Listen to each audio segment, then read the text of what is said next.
Welcome everyone to our GLE Women in Leadership podcast, episode 1. Joy, what is our episode about today?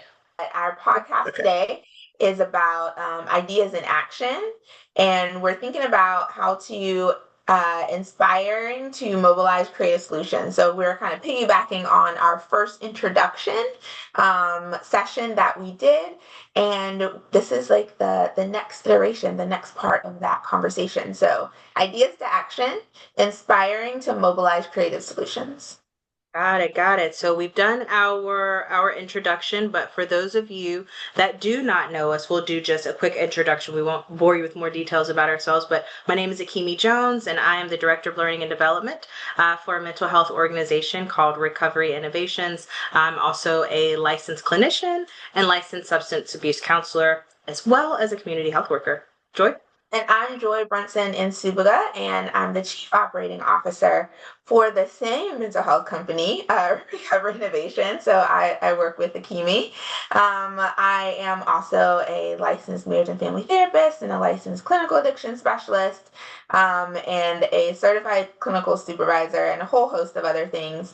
And I have my MBA as well. So lifelong learner over here. I'd just love to know more. And leadership is one of those things that I truly believe is a skill to be learned and cultivated. It is not one that always comes naturally.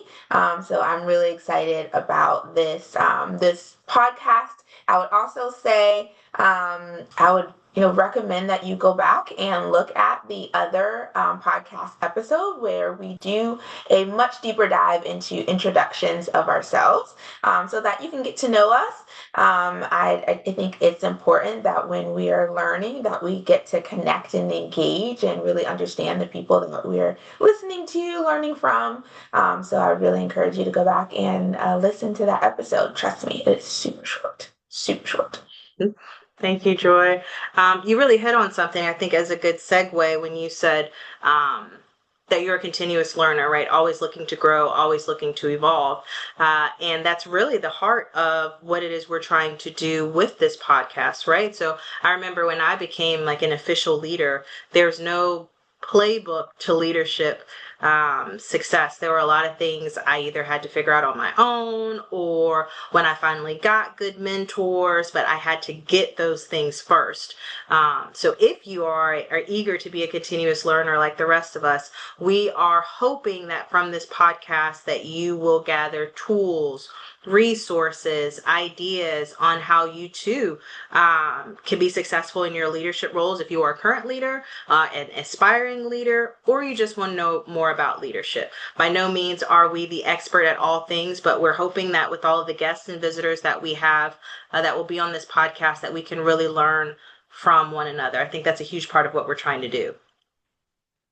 You were talking and it just sparked something for me, and oh my goodness, I wish I had the actual like quote and article. There's this really cool article out there about stages of leadership, and it talks about I would just like Google stages of leadership. A really cool article, and it talks about if you want to be a leader, then you are a leader, and that the first step of leadership is being able to lead yourself. And for some, that can be enough. So you don't have to be in a leadership, quote unquote, as Akemie said, leadership position in order to learn about how to be a leader. Just being able to lead yourself through life and be happy with like where you are and what you're doing is enough. The second stage is leading others. And of course, that would mean, having a team. And then the third stage is leading other leaders, which is another kind of step in that leadership process. There's actually 5 stages. The fourth is leading an organization, and then the fifth is leading strategy. So it's really interesting way to think about leadership and being a leader. But first, it starts with leading yourself. So technically, we're all leaders in our own right. And even leading ourselves can be hard and difficult at times, depending on where you are. Like I don't always do a good job with that. on a day-to-day basis. Sometimes I'm like, I didn't even eat today, or did I even get that done today? Or, those are some of the things that we encounter trying to lead others. And sometimes we forget that the most important thing to do is to lead ourselves. We have to be good stewards of ourselves, which means before we can require certain things of others, we have to demonstrate those behaviors and those things well. I'm a stickler for self-awareness and behavior accountability, right? Making sure that I'm aware of the things that I have going on that can impact my ability to even be in a position to lead others well, right? If I'm not managing those things in my life well, if I have, because we're all humans, right? We all have things going on. We're all always learning and evolving. So I have to be able to pinpoint, like, where am I right now? And what am I capable of doing? And what are my blind spots? Because I'm Akemie 100% of the time, right? And this is one of the things I had to truly learn about being a leader. When you think about pivotal moments that shaped your leadership style and or approach, like, I'm Akemie 100% of the time, right? So I had to get the skill of, okay, I didn't know that. how do I step outside of myself to see what people see when they see me? Right? Because my personality type might not be the personality type of those that I am providing leadership to. So, how do I meet everyone where they are as best as I possibly can, while holding empathy and compassion and space, but also holding people accountable and making sure that we are meeting deadlines and keeping a cohesive team? So, these are not always things that come natural, but it really does start with, okay, who am I? And how do I navigate this space so I can figure out where I get in and fit in with others trying to navigate the same space? What are your thoughts, Joy? I'm right up there with you. I will say I had to learn and diligently dedicate myself to becoming a good leader. I always thought I was, and then, when things happen, you kind of get knocked back down.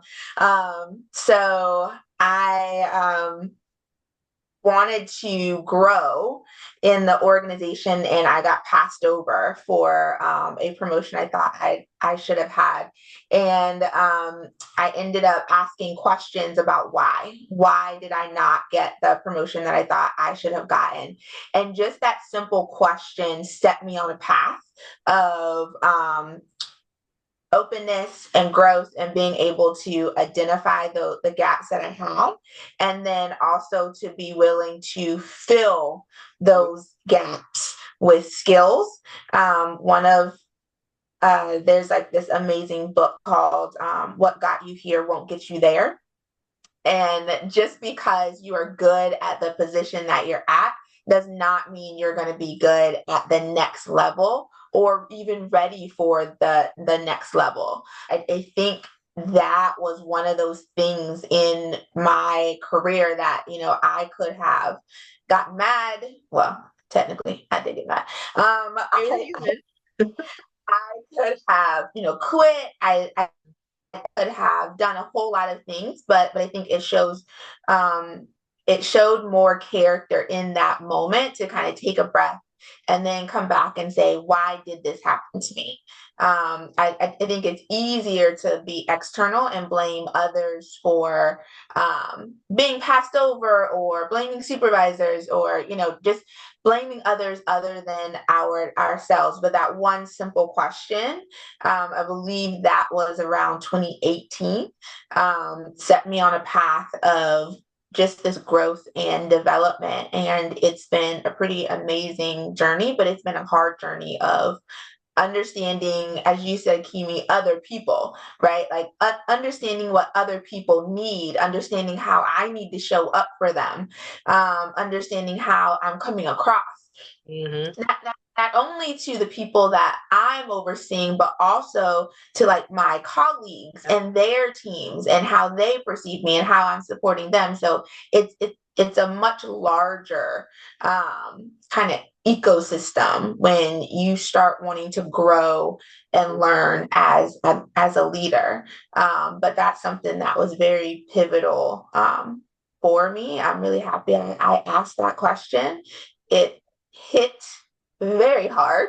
The Thank answers that I got you. very hard. But it's one of the things that I think really changed myself and trajectory. So is there a community you have like that type of like pivotal moment in your own career and life that you can go back and say, yeah, this is one of those places that set me on this trajectory? I probably have two, and you really hit on something when you said, the skill set that got you where you are might not be the skill set that will elevate you to where you're going. And I think that is sometimes a hard thing to swallow or think about, especially when we become perceived experts where we are like, I'm really, really good at this. So why wouldn't it? So, like, it doesn't make sense. Why wouldn't it serve me well over here? So a huge part of being a leader, be it that you're a self leader, a leader of self, or of an organization or another group of individuals, is always being humble and willing to learn, right? At being a leader, we're not striving for perfection. There's no such thing. If anything, we respectfully fall down sometimes a lot more than what we sometimes, than us sometimes succeeding in a way that feels like a success. So I've learned a couple of things. So the first time I knew I actually wanted to be in leadership, I was working for an insurance company. And I am what I was at the time what you call a worker bee. So I was on the phones, answering calls, and I remember getting several emails back to back from leadership that said, "Hey, here are the things that we're going to start doing now, effective immediately." And in true fashion, I was irked by it because I'm like, no one actually asked us anything. And like, this actually isn't going to work. Like, I didn't want to be a negative Nancy by any means. But logistically, I knew what they were putting in place. Like, this is going to rock some waters. And I was like, well, but the only way to make a difference, like, I hate when people do things like this. How do I, when I grow up, how do I not be one of those people making respectfully blind decisions for the masses? Right? So that's when I got my first taste of, I might want to be impactful in some way, but I'm not quite sure how I'm going to do it. As I've grown and developed and I've moved over to this behavioral health organization, I've found myself being in leadership roles that have just come naturally. So now I have to seek out the knowledge and understanding, right? There's some things that you get just off a skill set, right? The other stuff you have to go searching for. So that's where I'm at, right? So I understand what my baseline is and the things that I'm really, really good at. What are the things that I'm not great at? Right? What are the things, where are my blind spots? I'm always looking for what my blind spots are. Mhm. Because I feel like if I'm more self-aware of what they are, then they're not blind, right? I can prepare for them. I can make sure that if I have a challenge with, I'm a very direct individual, right? So this is one of the skill sets I had to learn. I don't beat around the bush. I'm very much this is where we are, this is how we do it. Most individuals are not like that though. Most individuals are what I call feelings based. And that's okay for those of you that are feelings based, don't feel some type of way. Just factual statement. So you have to figure out how to meet those individuals where they are with compassion and grace. And that was one of my first big leadership skills. That was one of my first pivotal moments because I'm very much an executor, right? I get it done, I get it done, I get it done. Some people, though, need to be heard, understood, felt, caressed a little bit before they feel comfortable getting it done. And respectfully, that is not my baseline. But that's okay. It's a skill that I had to evolve and learn. And I do believe that my clinical skills assisted with that as well, right? Building rapport and meeting people where they are. And then once I learned to do that well, it then became okay, I know how to meet people where they are, and I have these certain skills, but now I'm going through another level up, but it doesn't feel quite right. And Joy, I believe this is when you actually brought up that book of, well, what got you here is not necessarily going to get you there. And another quote that I have a lot of Joy quotes, team. Another quote that you said that sticks with me till this day. It's not your fault, but it's your responsibility. That Yeah. was a huge one for me because I was at a time where at the time I was a program director and I had taken over a program and I was coming in to really help repair, rebuild, and remodel. But there were a lot of things that respectfully made me as a human, well, why is it this way? Well, how come? And you said, well, that's respectfully, Akemie, like that's irrelevant. Like we hate it this way. But it's yours, regardless of why it is how it is, it's your responsibility now to fix it. And I don't know what it was about those words that like instantly like she's right. It's not my fault. But it's definitely my responsibility to fix it. It's definitely my responsibility to rally the troops so that we can work together to fix it. And that really changed my leadership approach. Like, okay, how do I get good cohesion? This is a lot of work we have to do over here. This is not an easy task.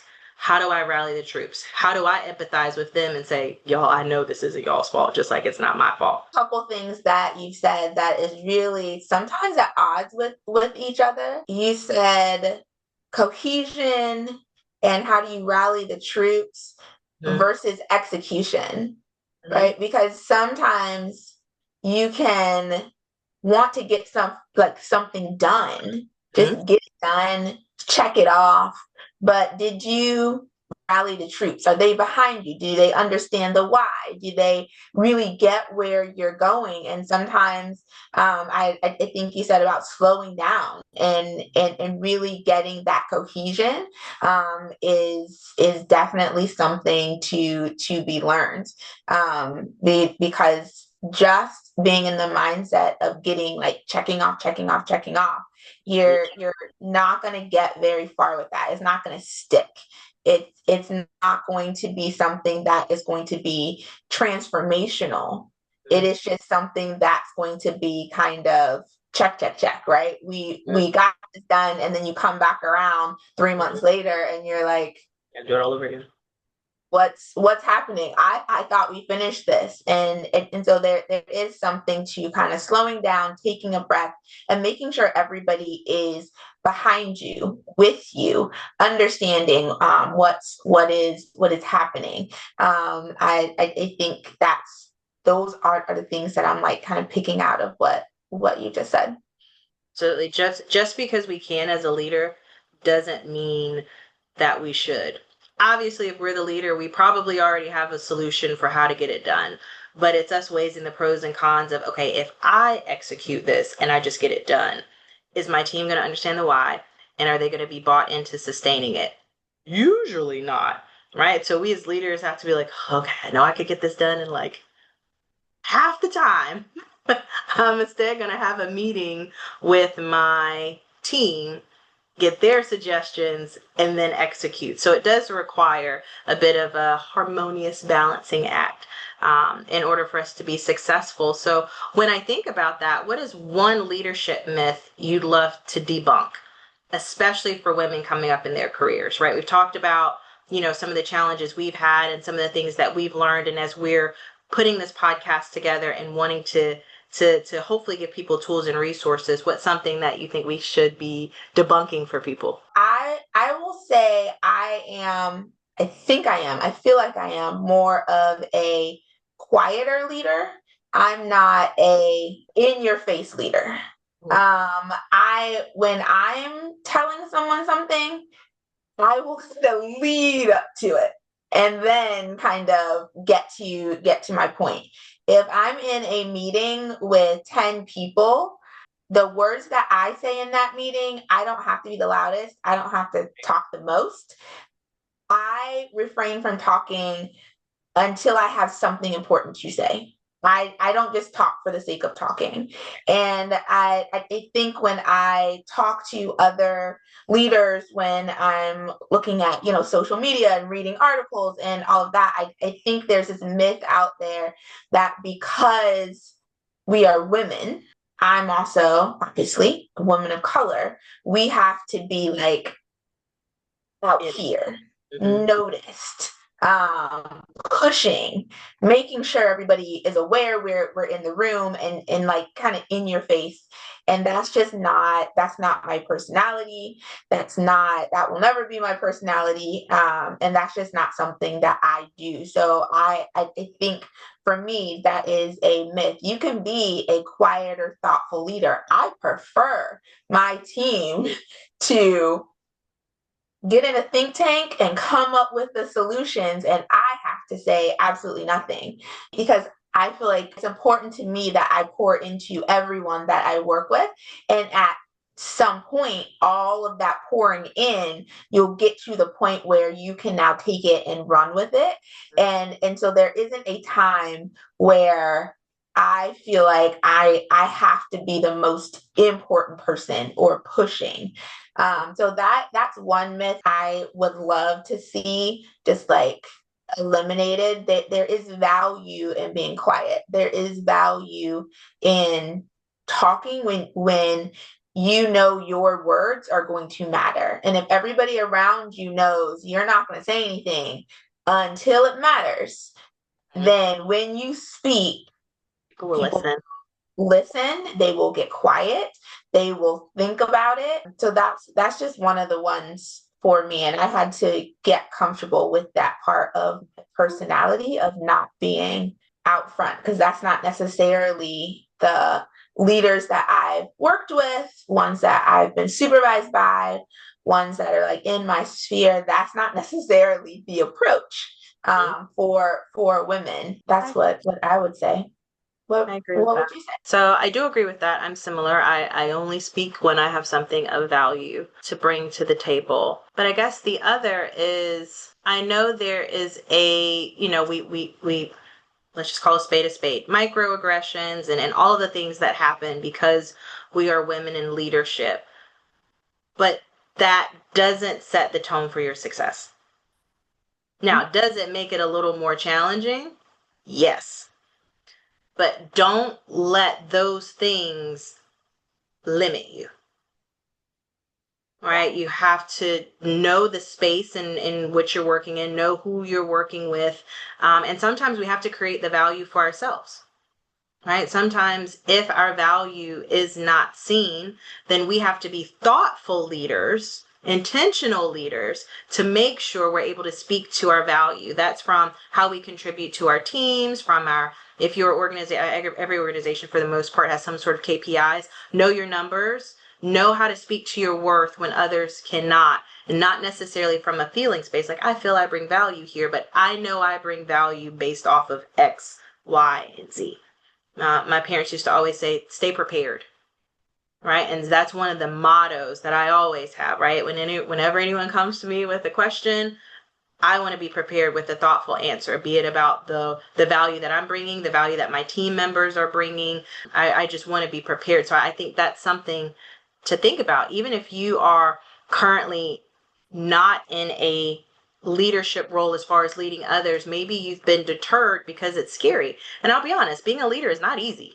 Like being a leader of others is not for the weak. I'm just going to be honest. But it is rewarding.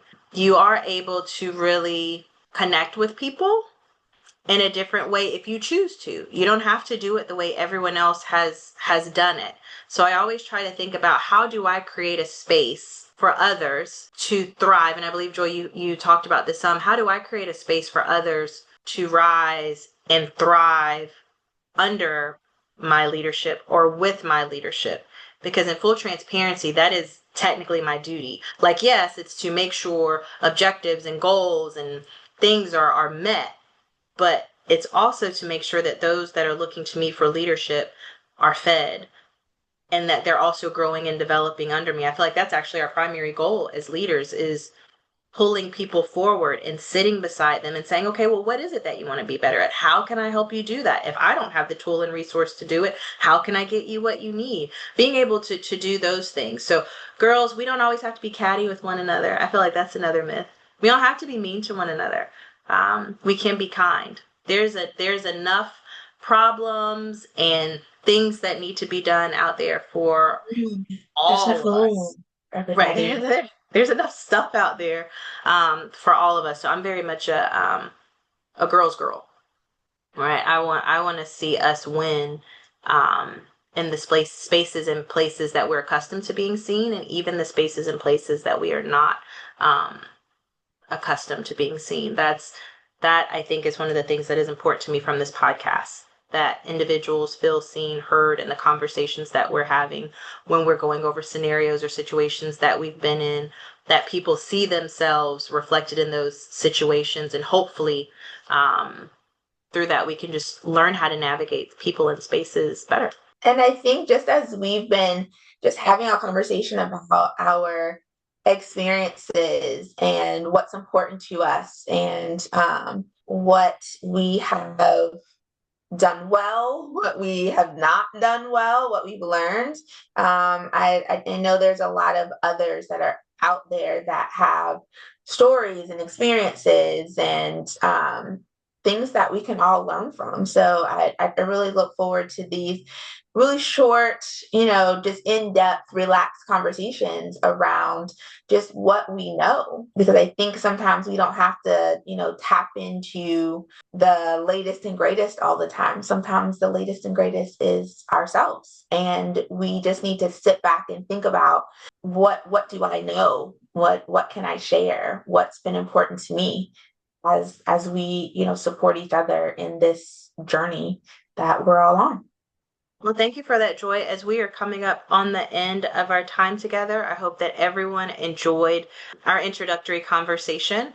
We're looking forward to having more guests on this podcast, more individuals talking about their experiences, the good, the bad, the ugly, and everything in between. So, as women leaders, we can continue to grow and move forward with intention in those spaces and places that we are in. So, until next time, my good friends, this was the Global Leadership Exchange Women in Leadership podcast, and we'll see you next time.